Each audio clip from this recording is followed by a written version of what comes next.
ஓம் சாய்ராம். ஆன்மீக அன்பர்கள் அனைவருக்கும் வணக்கம். உங்களையெல்லாம் இந்த ஆன்மீக சேனல் மூலியமாக சந்திக்கிறதுல நான் ரொம்பவும் சந்தோஷப்படுறேன். நாங்கள் போடுற வீடியோலாம் உங்களுக்கு பிடிச்சிருந்ததுன்னா நீங்கள் லைக் பண்ணுங்கள், ஷேர் பண்ணுங்கள், கொளுத்தூர் பாபா டெம்பிள் சேனல் நீங்கள் சப்ஸ்கிரைப் பண்ணுங்கள். நீங்கள்லாம் என்னோட வரும்பொழுது இன்னும் நிறைய விஷயங்களை நான் சொல்ல கடமைப்பட்டிருக்கேன். இன்னைக்கு பதிவு ஒரு அழைப்பிதழ், வருஷாபிஷேக விழா அழைப்பிதழ். அதை தான் உங்களுக்கு இன்னைக்கு வீடியோ. உங்களையெல்லாம் வீடு தேடி வந்து நான் ஆண்டு விழாவுக்கு அழைக்கிறேன். நீங்கள்லாம் கண்டிப்பாக கலந்துக்கிட்டு பாபாவினுடைய பிளெஸ்ஸிங்ஸை கண்டிப்பாக வாங்கணும். ஸ்ரீ நாகசாய்நாத் கோயிலினுடைய வருஷாபிஷேக விழா 20/8/2024 செவ்வாய்க்கிழமை காலை 5 மணி முதல் 8 இல்லைன்னா 8:30 மணி வரைக்கும் கூட நடைபெறும். இதை முன்னிட்டு அன்னைக்கு என்னென்ன விசேஷங்கள்னு பாருங்க. முக்கியமா ஹோமம் இருக்கும். அந்த ஹோமத்தில் கலந்துக்கிறவங்க சங்கல்பம் பண்ணலாம். அதனால அந்த யாகத்தில் கலந்துக்கிட்டு சங்கல்பம் செய்ய விருப்பம் உள்ளவர்கள் தங்களுடைய பெயர், ராசி, நட்சத்திரம் இதெல்லாம் நீங்க முன்னாடியே முன்பதிவு செஞ்சிடணும். அதனால கண்டிப்பா முன்பதிவு செய்யுங்க, அந்த விழாவில் கலந்துக்குங்க. அது மட்டும் இல்லாமல் அன்னைக்கு ஹோமம்னு பார்த்தீங்கன்னா கணபதி ஹோமம், லட்சுமி ஹோமம், ஐக்ரீவர் ஹோமம், பாபா ஹோமம், நவகிரக ஹோமம் இதெல்லாம் அன்னைக்கு நடக்கும். இதெல்லாம் நடந்து முடிஞ்சதுக்கு அப்புறமா பூஜைகள் நடக்கும். முக்கியமாக கோபுர பூஜை, அடுத்தது பாபாவினுடைய பாத பூஜை. இந்த பாத பூஜை முடிச்ச உடனே உற்சவருக்கு 5 அபிஷேகங்கள், அதுக்கு சிறப்பு அலங்காரங்கள், ஆரத்தி, இது எல்லாமே அன்னைக்கு வழிபாடுகள் மிக மிக மிக சிறப்பாக இருக்கும்.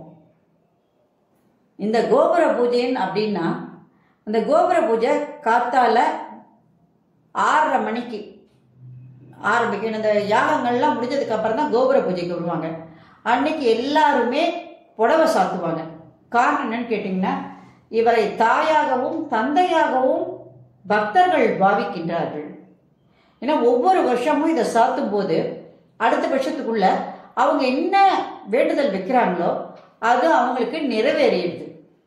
அதை அவர் நிறைவேற்றி கொடுக்குறாரு. அது எப்போ ஆரம்பிக்குதுன்னா, இந்த பூஜை முடிஞ்சு ஒரு 3 நாள்ல இருந்து பக்தர்கள் கேட்கின்ற ஒவ்வொரு விஷயங்களும் அவங்களுக்கு தொடர்ந்து நடைபெற்று கொண்டே வருது. இது எப்படின்னு யாராலையும் கண்டுபிடிக்க முடியல. காரணம் என்னன்னு கேட்டீங்கன்னா, பாபாவினுடைய அனுகிரகம் எல்லா பக்தர்களுக்கும், இந்த கோயிலுக்கு வர எல்லா பக்தர்களுக்கும் நிச்சயமாக இருக்கு. ஏன்னா அவங்க எல்லாம் உண்மையோட அன்போட அவரை பாதத்தை தொடராங்க.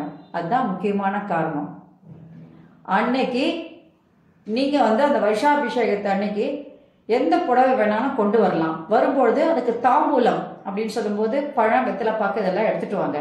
எடுத்துட்டு வந்துட்டீங்கன்னா மேலே நீங்கள் கோபுர பூஜை நடக்கும்போது உங்களுக்கு அந்த புடவையை நீங்கள் கொண்டு வர புடவையை அந்த கோபுரத்துக்கு சாத்திட்டு அங்கே பூஜை வழிபாடுகள்லாம் நடக்கும். அதையெல்லாம் முடிச்சுட்டு நம்ம கீழே வந்ததுக்கு அப்புறம் தான் பாத பூஜை பண்ணிட்டு சாமிக்கு அபிஷேகங்கள்லாம் நடக்கும். அதனால் அதெல்லாம் பார்க்கறதுக்கு நமக்கு ரொம்பவும் சந்தோஷமாகவும் அதே நேரத்தில் காண கண்கோடி வேண்டும் என்று சொல்வார்கள். அது நிச்சயமாக அன்னைக்கு தான்றதை நான் உணர்றேன். இங்கே வர்ற பக்தர்கள் எல்லாரும் உணர்றாங்க. இவர் எல்லாருக்கும் தாயாக இருக்கிறார், தந்தையாக இருக்கிறார். எல்லாரும் அவங்க குறைகளை கொண்டு வந்து அவருடைய பாதத்தில் வைக்கிறாங்க. இங்கே வர்ற பக்தர்கள் எல்லாம் அவர் அணைச்சு கொண்டு போறார். எல்லாரையும் ஒரு குடும்பமாக இவர் தந்தையாக தாயாக இருந்து ஒரு குடும்பமாக இந்த கோயிலில் வர்ற பக்தர்களை அவர் அனுசரித்து கொண்டு போறார்.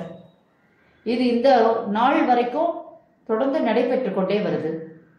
இது 9வது வருஷாபிஷேக விழா. இதுக்கு நீங்க எல்லாருமே வரணும்.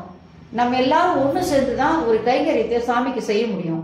தனிப்பட்ட ஒரு ஆள் செய்வதை எந்த இறைவனையுமே ஏற்றுக்கொள்வது இல்லை. அதனால நம்ம எல்லாரும் ஒன்று சேர்ந்து, பக்தர்கள் அனைவரும் ஒன்று சேர்ந்து அவருடைய விசேஷத்தை நல்லபடியா மன நிம்மதியோட நடத்தி கொடுக்கணும். அது மட்டும் இல்லாமல் அவருடைய பிளெஸிங்ஸை நீங்க எல்லாம் வாங்கணும். அவரால் அனைவருக்கும் என்னென்ன கேட்குறீங்களோ அதெல்லாம் எல்லாருக்கும் நடக்கணும். நம்ம எல்லாரும் ஒரே குடும்பம். ஒரு குடும்ப விசேஷத்துக்கு நான் உங்களை அழைக்கிறேன். நீங்கள் எல்லாரும் வரணும். வந்திருந்த குடும்ப விழாவை ரொம்ப சந்தோஷமாகவும் அதே நேரத்தில் பக்தியோடும் ஒருமனப்பட்டு நம்ம எல்லாரும் இந்த விழாவை சிறப்பாக நடத்தி கொடுத்து பாபாவினுடைய அருளை நம்ம எல்லாரும் வாங்கணும். அன்னைக்கு முக்கியமாக அன்னதானம் இருக்குது, சிறப்பு அன்னதானம் இருக்குது.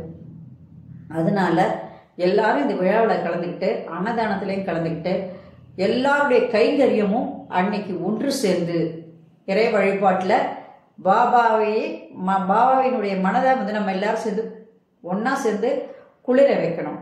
அவருடைய அனுகிரகத்தை நம்ம எல்லாரும் பெறணும். அதனால இந்த குடும்பத்தில் நானும் ஒருத்தி அப்படின்றதுனால இந்த குடும்ப சம்பந்தமான விஷயங்கள் எல்லாத்துக்கும் நீங்கள் எல்லாரும் கண்டிப்பாக வரணும். வந்திருந்து இந்த விழாவை சிறப்பாக நடத்தி கொடுக்கணும் அப்படின்னு கேட்டுக்கிறேன். நன்றி, வணக்கம். நீங்கள் அனைவரும் பாபாவினர் வாழ்க, வளர்க, வளமுடன் நாளும். அனைவரும் வருக, இறையருள் பெறுக. ஓம் சாய்ராம், ஓம் சாய்ராம். அரஹர மகாதேவா, சம்போ மகாதேவா. அனைவருக்கும் நலம் உண்டாகட்டும். Subscribe to my channel and please press the bell icon for more videos.